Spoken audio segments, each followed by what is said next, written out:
Estamos aqui para adorar o Senhor e estamos adorando de várias formas nessa maravilhosa manhã que o Senhor nos deu. E também para ouvirmos a voz do Senhor, a exposição bíblica. Por isso quero convidá-los para que abramos as Escrituras na segunda carta de Paulo aos Coríntios. Segunda carta de Paulo aos Coríntios, capítulo 5, e os versículos são de 11 em diante.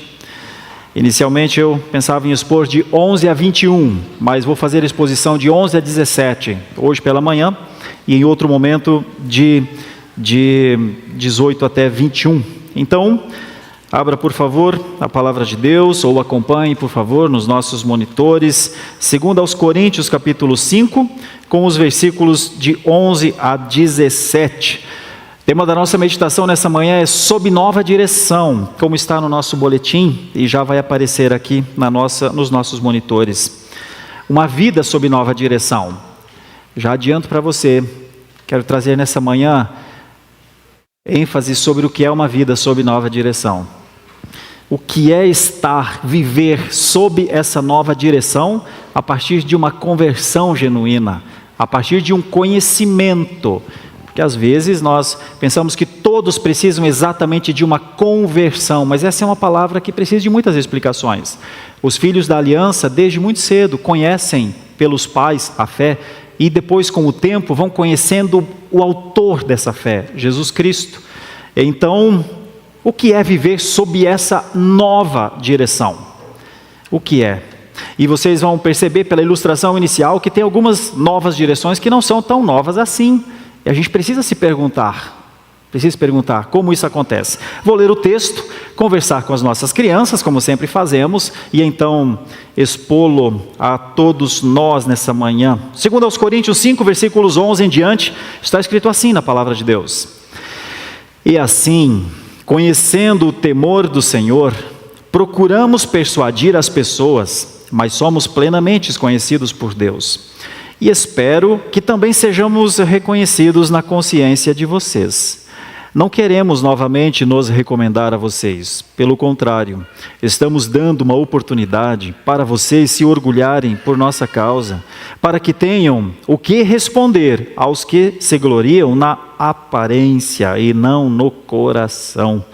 Porque se enlouquecemos, é para Deus, e se conservamos o juízo, é para vocês. Pois o amor de Cristo nos domina, porque reconhecemos isto: um morreu por todos, logo todos morreram. E ele morreu por todos para que os que vivem não vivam mais para si mesmos, mas para aquele que por eles morreu e ressuscitou. Assim que nós, daqui por diante, a ninguém conhecemos segundo a carne. E se antes conhecemos Cristo segundo a carne, já agora não o conhecemos deste modo. E assim, se alguém está em Cristo, é nova criatura. As coisas antigas já passaram, eis que se fizeram novas. Nós conhecemos muito este versículo final, a gente, de vez em quando a gente ou recita ou ouve, né? Ou ouve. E assim, se alguém está em Cristo, é nova criatura. As coisas antigas já passaram e eis que se fizeram novas. Falando com as nossas crianças, amadas, queridíssimas, que já vejo com as pranchetas, esperando para participarem conosco. Nossas crianças trabalham conosco. O culto é um serviço a Deus, nossas crianças servem também. Por isso, na maior parte do tempo, elas estão aqui conosco, fazendo isso. O pastor quer que vocês façam a seguinte ilustração aí na prancheta de vocês. Sabe aquele GPS que está no carro do papai sempre? Vocês estão lá no banco de trás, com as cadeirinhas, com o cinto e tudo, mas lá na frente, o papai, o vovô, quem está dirigindo o carro, tem um GPS lá. GPS para nós antigamente, né? Falávamos em GPS, aqueles GPS que ainda diziam recalculando a rota, né? Hoje não tem mais isso, modernidade é uma beleza. Hoje é só no Waze. E então tem um caminho sempre. Já notou que quando o papai, ou quando o vovô, quando quem está dirigindo o carro, ao começar um trajeto, ele digita um lugar lá que ele quer chegar. E então tem eu sou daltônico, não sei as cores que tem no Waze, mas eu imagino que seja azul. Algo que dirija sempre um caminho lá no Waze. Pois é, o pastor gostaria que vocês desenhassem aí na prancheta de vocês um Waze. Sabe aquela telinha que vocês veem lá sempre?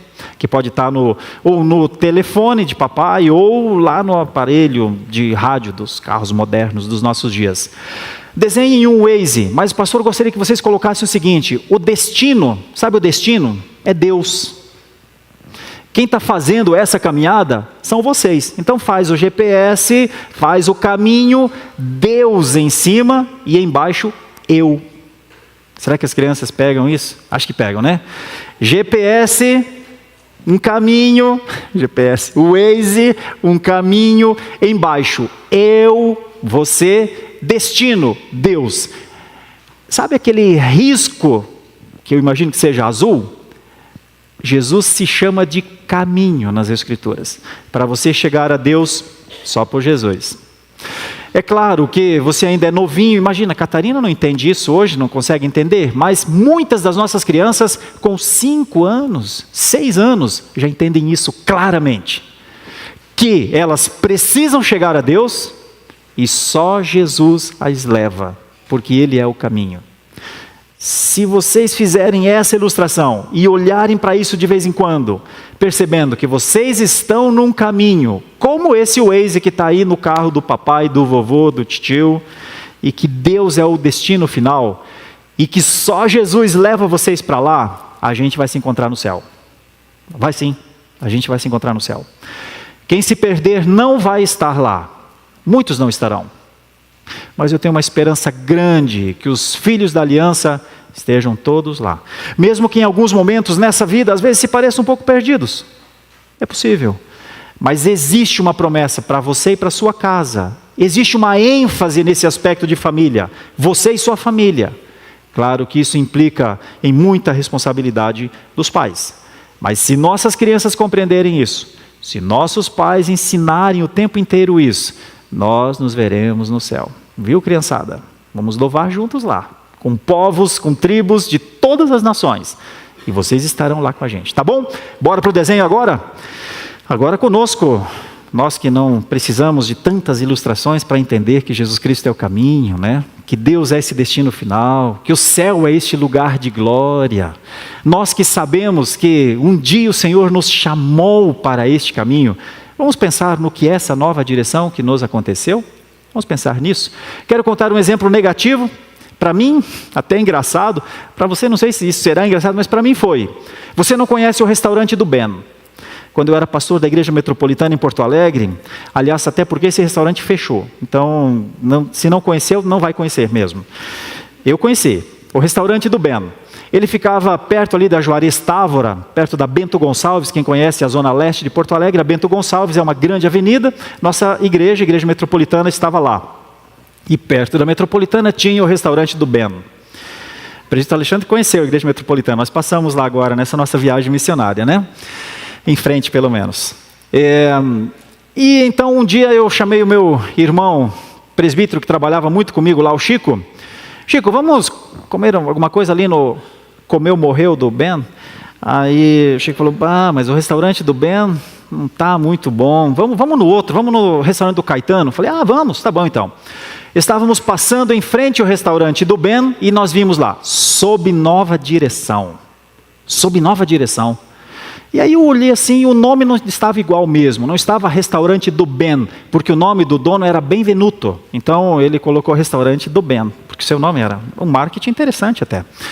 E então eu vi que o nome não era Ben, o nome era Ben, com M, uma perninha a mais, né? Ben, aí era bem agora. Eu falei, sob nova direção mesmo, hein, Chicão? Vamos almoçar aqui. Quando entramos no restaurante, quem estava lá? O Ben. Mas que coisa estranha, Ben. Não está sob nova direção? Aí não, Ben. Aí foi mal, né? Ben, mal, né? Aí, puxa vida. Mas Ben, por que você colocou nova direção? E por que você colocou Ben agora no restaurante? Falou assim, é que o pessoal andou queimando a nossa clientela aqui, e aqueles que a gente perdeu, esses não vêm mais, nunca mais. Mas os novos, nós agora estamos colocando sob nova direção. Então, pessoa que passa na frente e vê restaurante sob nova direção, aí o pessoal entra. Ele falou, e o que vocês vão comer? Aí Chicão e eu falamos, dá uma água. e fomos no restaurante do Caetano.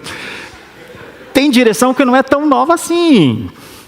Tem direção que não é tão nova assim. Tem gente que aparenta estar dentro de uma nova proposta, de uma nova vida. Restaurantes às vezes fazem isso. Será que é possível na nossa vida cristã, a nossa nova direção, nem sempre ser tão nova assim? Pensa comigo, olha para esse texto, 2 Coríntios 5, de 11 para frente. Nós temos aqui um contexto de Paulo, o apóstolo, dizendo: será que a gente sabe o que aconteceu conosco? Será que a gente sabe o que Deus fez conosco? Será que a gente sabe o que é este poder de Deus que transforma uma vida? Como é que a gente reage? Então quero falar sobre 3 coisas muito rapidamente nessa manhã de adoração que temos aqui. Quero dizer, primeiramente, que o temor de Deus é um testemunho poderoso. Mas que temor é esse? Como é que a gente teme a Deus? Quero dizer mais, que o amor de Jesus gera um constrangimento. E a pergunta é, por quê? Que constrangimento é esse que o amor de Jesus gera naqueles que estão sob nova direção? Quero dizer uma terceira coisa, que o ser transformado em uma nova criatura é uma grande vitória. Que a transformação em ser uma nova criatura é seguramente a maior vitória que você já conheceu, que você já viveu, que você já fez parte. Mas que vitória é essa? Olhemos para o texto, primeiros 3 versículos, versículos 11, 12 e 13, com a ideia: o temor de Deus é um testemunho poderoso. Eu não vou ler o texto todo aqui, apenas olho por cima para dizer, meus irmãos, vejam a palavra: conhecendo o temor do Senhor, procuramos persuadir as pessoas. Conhecendo o temor do Senhor, procuramos persuadir as pessoas. Irmãos, talvez uma das vozes mais altas, uma das eloquências mais poderosas, é quando alguém teme a Deus. Porque o temor do Senhor, diz a Bíblia, é o começo da sabedoria. Sem o temor do Senhor, o caminho sempre será errado. Sem o verdadeiro temor do Senhor, meus irmãos, nós não temos forças contra o pecado. Irmãos, sem o temor de Deus, não tem como persuadir ninguém. A palavra aqui, persuadir, é insistir. A nossa vida é uma vida de insistência. Para quantas pessoas eu e você já falamos de Jesus com muito amor, e eles nem aí. Para quantas? Quantos de nós têm a ideia de fazer o bem às pessoas falando do amor de Deus? E falam, mas as pessoas ouvem e já estão pensando em outra coisa. Quantas? Então, à luz deste texto, o temor do Senhor, ele se torna um testemunho mais eloquente do que a fala. Ou pensam que não é preciso falar, que só dar o testemunho é o suficiente. Prego sempre o evangelho e às vezes falo. Eu não acho que seja uma ideia adequada. Não é assim. Mas existe um temor em nós que se torna uma eloquência bem grande. Mas como é que se dá esse temor? Alguns versículos nos ajudam. Provérbios 1:7, o temor do Senhor é o princípio do conhecimento. Os insensatos desprezam sabedoria e instrução. Então o temor do Senhor do ambiente para um ambiente de sabedoria.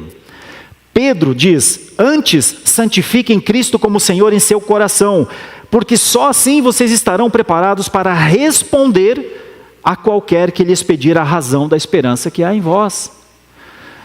É impossível persuadir alguém da fé se ela não jorrar, não aparecer em nós. Quando Paulo escreveu aos Romanos, ele também diz: não se amoldem ao padrão deste mundo, mas transformem-se ou sejam transformados pela renovação da mente, para que sejam capazes de experimentar e comprovar a boa, agradável e perfeita vontade de Deus. Temor de Deus ainda é um testemunho grande. Temor de Deus talvez seja o testemunho. Porque o temor de Deus nos separa moralmente da imoralidade, nos separa da frivolidade. O temor de Deus nos tira da idolatria. O temor de Deus nos coloca em perspectiva. Estamos como as crianças no Waze. Vamos para o céu. Sabemos que há um caminho e somos nós naquele caminho. Alguns autores trabalham isso de maneira muito importante e eu cito 2 apenas aqui. Calvino, nas Institutas da Religião Cristã, no seu primeiro livro, lá no capítulo 2, diz assim, veja como isso é importante. O verdadeiro conhecimento de Deus consiste em reconhecê-lo como nosso Criador, nosso Pai e nosso Juiz, levando-nos a viver em reverência e temor diante da sua santidade. O conhecimento de Deus nos leva a entender diante de quem eu estou. Eu estou diante do Santo Deus de Israel. Como vou viver diante do Santo Deus de Israel? Não há outra coisa a fazer a não ser reverenciá-lo e temê-lo. Jonathan Edwards escreveu, na verdade pregou um sermão chamado Pecadores nas Mãos de um Deus Irado e declarou em determinado momento, lá na sua 3ª divisão: o temor de Deus não é uma emoção superficial, mas uma profunda reverência que nos leva a considerar seriamente a nossa relação com Ele. E quando consideramos a nossa relação com Ele, normalmente nos arrependemos da nossa relação com Ele. Quando consideramos. Então o temor do Senhor ainda é sim um grande testemunho. Rod, outro teólogo, escrevendo a sua Teologia Sistemática, ele diz: o temor do Senhor é o fundamento da piedade. É a raiz da nossa nova vida, que se manifesta em santidade e em compromisso com a verdade. O temor do Senhor nos separa, meus irmãos. Por isso, separados moralmente do mundo, isso se torna um grande. Resta perguntar a cada um de nós o quanto nós queremos ser essas testemunhas no mundo. À medida do temor, seremos boas testemunhas no mundo. A perda do temor faz com que nós não consigamos ter nossos comportamentos moldados pela palavra. A perda do temor do Senhor faz com que nós não nos importemos mais com integridade e reverência. A perda do temor do Senhor tira toda a nossa força de persuasão no mundo, de convencimento das pessoas. Segunda coisa que eu quero falar nessa passagem, que acho que é tão significativo, é o constrangimento que o amor de Jesus produz naqueles que estão sob nova direção. Se olhar aqui para o texto dos versículos 14, nos versículos 14 e 15, vejam, ele morreu por todos para que os que vivem não vivam mais para si mesmos, mas para aquele que por eles morreu e ressuscitou. Irmãos, isso é uma das coisas mais difíceis na nossa vida, não viver para nós mesmos, porque parece que tudo leva a crer que nós temos de viver para nós mesmos. Então, enquanto estamos vivendo muito para nós mesmos, viajando nos nossos sonhos, em que nós colocamos lá no nosso Waze, não a palavra Deus, eu quero caminhar para Deus, eu quero chegar em Deus, eu quero estar com Deus. Não é Deus que está muitas vezes no nosso Waze, como as crianças estão desenhando, mas é outra coisa, minhas férias, o mundo que eu quero conhecer, a minha ascensão profissional, a minha realização profissional. Cada um de nós quer chegar. O fato é que parece que Cristo morreu para que nós não vivamos mais para nós mesmos. Se o texto estiver certo, se na língua portuguesa está traduzido de maneira adequada, Cristo morreu para que nós não vivamos para nós mesmos. E isso nos causa um grande constrangimento, porque nós nos pegamos vivendo para nós mesmos. E como resolve isso? Como é que se resolve? Quando é que eu mudo lá no Waze, dos meus sonhos preferidos, da minha felicidade imaginada para quero estar contigo, Senhor, quero, Senhor, busco um dia na tua presença, porque já vivi milhares longe de ti, quero, Senhor. Quando é que a gente coloca Deus como destino? Alguns versículos nos ajudam. Primeiro, conhecendo que amor é esse. João escrevendo, o apóstolo João disse: ninguém tem maior amor do que este, de dar a alguém a própria vida em favor dos seus amigos. Está falando de Jesus. Só isso já nos constrange. Como continuaremos a viver para nós mesmos se Ele morreu por nós? Pensa. Como vamos buscar o tempo inteiro a satisfação da nossa carne se Ele morreu para que nós não vivêssemos para isso? Quando Paulo escreveu aos Gálatas, Paulo dá um exemplo do que é estar em Cristo verdadeiramente. Ele diz assim: estou crucificado com Cristo. Logo, já não sou eu quem vive, mas é Cristo que vive em mim. E este viver que agora tenho na carne, vivo pela fé no Filho de Deus, que me amou e a si mesmo se entregou por mim. Tem dúvidas sobre o amor de Cristo? Paulo, escrevendo aos Romanos, diz: Deus prova o seu próprio amor para conosco pelo fato de ter Cristo morrido por nós. Então imagine você, é constrangedor saber que Cristo morreu por mim, saber que o Pai o entregou na morte da cruz por mim. Aí eu vejo todo o benefício de Cristo para que eu viva para Deus e eu vivo para mim. É constrangedor, é para pensar, é para refletir. Spurgeon escreveu um sermão dizendo: o amor que constrange. Foi o primeiro texto que eu encontrei quando eu estava trabalhando aqui. E ele diz assim: o amor de Cristo não é passivo, mas ativo e poderoso, como uma força que molda o cristão. Este amor de Cristo muda nossa mente e nos constrange a abandonar tudo para seguir o nosso Salvador. A gente só anda no caminho de Deus quando Deus for mais importante do que as nossas coisas. Quando as nossas coisas forem mais importantes do que Deus, parece que Ele não vai aparecer lá no GPS. Dietrich Bonhoeffer, um alemão, escreveu um bom material também, chamado de Discipulado. E ele diz assim: o amor de Cristo ainda exige uma decisão radical. Viver para aquele que morreu e ressuscitou por nós.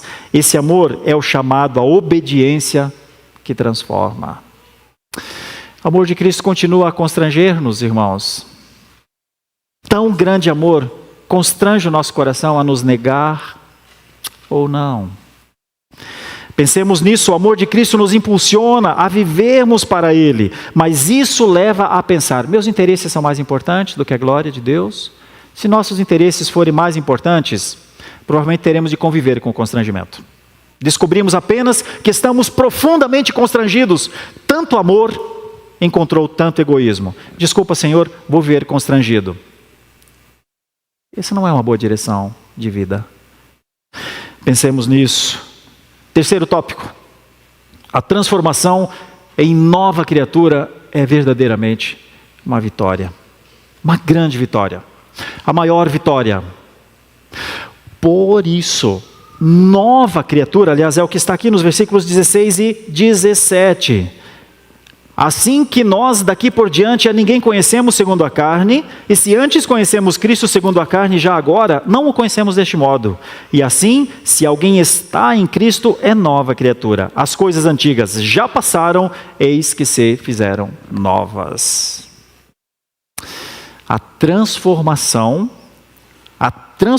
em nova criatura é uma vitória. Como a palavra de Deus nos mostra, você vai perceber. Romanos capítulo 6, quando Paulo escreveu aos Romanos, ele disse em determinado momento: fomos sepultados com Ele na morte pelo batismo, para que como Cristo foi ressuscitado dentre os mortos pela glória do Pai, assim também andemos nós em novidade de vida. Irmãos, esse é um versículo que fala da gente. Esse é um versículo que mostra o poder de Deus, a transformação que aconteceu na nova criatura. Vou ler de novo. A Bíblia diz que nós somos sepultados com Ele na morte pelo batismo. Ou seja, a cada batismo cristão, um sepultamento com Jesus. Na teologia a gente chama isso de união mística. Isso não é uma coisa intelectual, isso não é uma coisa de conceitos. Quer dizer que todas as vezes que alguém professa Jesus Cristo ao mundo, todas as vezes que alguém professa uma fé pura, viva no Senhor Jesus Cristo, está dizendo que morreu com Ele. Morremos com Cristo naquela cruz. Mas ao mesmo tempo em que morremos com Ele, ressuscitamos estamos com Ele. Sabe a diferença entre a semente que é colocada na terra, depois o seu germinamento, o caule, as folhas, o fruto, e ela volta a semente lá dentro do fruto? Ela está na terra, se transforma em árvore, e depois tem uma semente lá dentro. Nós não conhecemos ainda, não sabemos ainda a totalidade, fisicamente nós não sabemos ainda, do que nos aguarda lá no céu de Deus. Mas você pode ter certeza de uma coisa: aqueles que foram sepultados com Cristo na cruz, o texto bíblico diz, serão ressuscitados ou são ressurretos no Senhor para uma nova vida. Ou seja, nós já conhecemos um pouco do que é essa nova vida, simplesmente porque cremos em Cristo. Quando Paulo escreveu aos Efésios, tratando sobre transformação, sobre mudança mesmo, ele diz: quanto à antiga maneira de viver, vocês foram ensinados a despir-se do velho homem, que se corrompe por desejos enganosos, a serem renovados no modo de pensar e a revestir-se do novo homem, criado para ser semelhante a Deus em justiça e santidade provenientes da verdade. Eu resumo, irmãos, fé não é um ajuste de rota. Fé não é simplesmente uma melhoria de palavreado ou de pensamento. Fé é transformacional. Fé muda.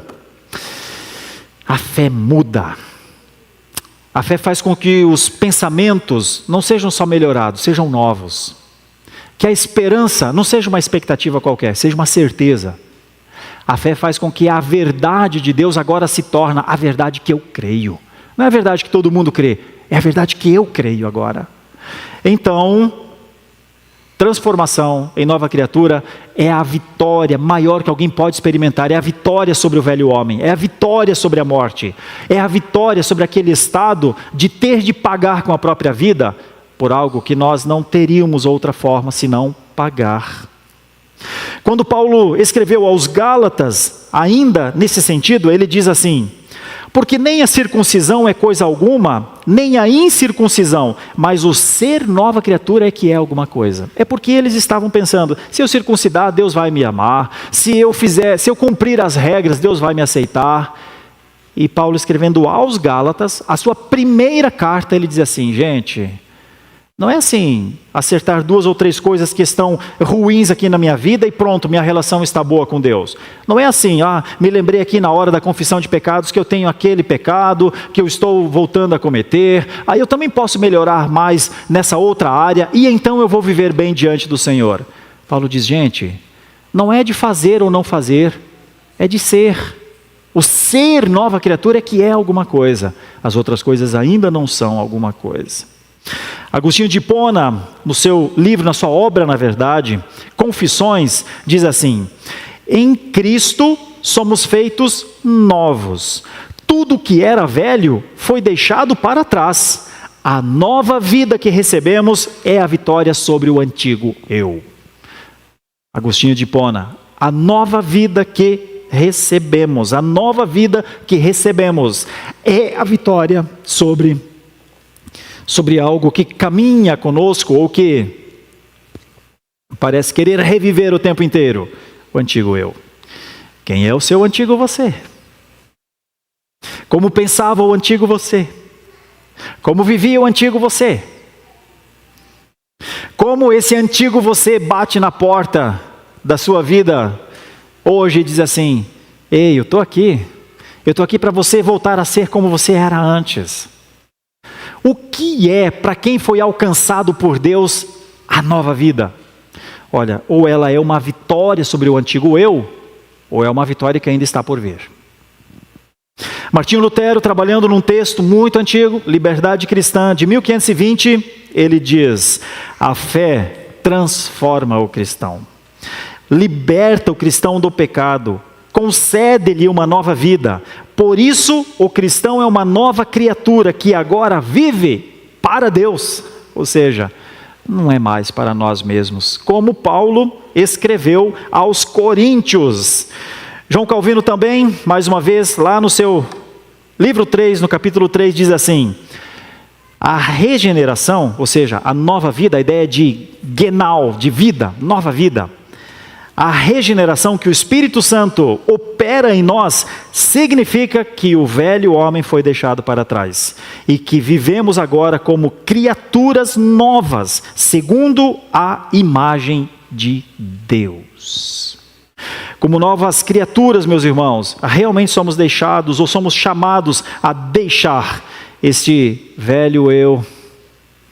Existe um velho eu, meus irmãos, que grita forte e que muitas vezes parece exigir, mas os que estão sob nova direção são convidados a avançarem. Quero concluir trazendo aplicações breves para nós nessa manhã, mas eu imagino que importantes, à luz do texto bíblico. Se o temor de Deus é verdadeiramente um testemunho poderoso, se Deus disse, vocês serão as minhas testemunhas, vocês serão. Deus não tem outras testemunhas, Deus tem a nós como testemunhas. Se o temor do Senhor é o começo da sabedoria, se primeiro, antes de tudo, está o temor do Senhor, nós precisamos avaliar isso. Eu gostaria muito que você avaliasse.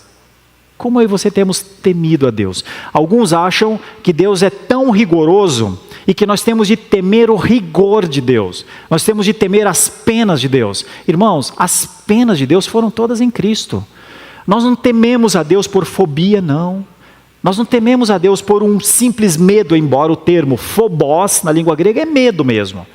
Mas nós não precisamos temer ao Senhor por medo de penas. Nós somos o povo mais bem-aventurado da terra, o povo mais feliz da terra. Nós tememos ao Senhor, meus irmãos, porque semelhantemente como um filho que obedece ao seu pai, porque sabe que o seu pai tem uma boa intenção, a sua mãe tem uma boa intenção, e ele não quer magoar o seu pai. Imagine você, um filho que recebe todo o cuidado do pai ou da mãe, e então a resposta dele é a desobediência, sem se importar com o que o pai espera dele. Então, quando um filho obedece ao pai, um dos motivos, primeiro bíblico, a palavra de Deus diz que deve-se honrar o pai e a mãe, mas aqueles que honram o pai e a mãe, não procuram formas de magoar, de ferir o seu pai e a sua mãe, porque ele sabe que a obediência é uma das formas de honrar ao seu pai e a sua mãe. Então, se nós amamos ao nosso Deus, e se nós tememos ao nosso Deus, aí de vez em quando a gente precisa fazer uma listinha das coisas que nós fazemos que são desobediências claras, e que parecem não evidenciar um temor assim, e que com isso muitas vezes demonstram que a direção não é tão nova assim, e que com isso vamos colher os resultados de uma desobediência. Não tem outra coisa a fazer. Perdeu o temor do Senhor, pegou o caminho errado. Voltou ao temor do Senhor, recalculou a rota. Eu não sei como cada um de nós pode estar em relação a lutas na vida, em relação a tentações na vida, em relação a escolhas. Coloca o temor do Senhor, tema o Senhor. Lembra-te que o Senhor está contigo quando você está pensando nisso, quando você precisa tomar a decisão, quando você deve tomar uma decisão. Tema o Senhor antes. O temor do Senhor é o princípio do saber. Perdeu o temor do Senhor, em algum momento você vai precisar de ajuda. E muitas vezes o homem não consegue ajudar o próprio homem, dado o tamanho do desvio. Segunda coisa, o amor de Jesus gera um constrangimento, porque é muito amor, não é pouco não, é todo o amor. E deve gerar em nós aquele aperto no coração, se Ele me amou dessa maneira, como é que eu posso viver em desamor ao Senhor? Se Ele me amou para que eu vivesse como filho de Deus, como é que eu posso responder com ingratidão? Então, enquanto você tiver um constrangimento no coração por ter sido tão amado por Deus, você ainda está no caminho certo. No dia que o amor de Jesus não importar tanto para você, provavelmente não é Deus que está lá no final do caminho mais. E uma última coisa.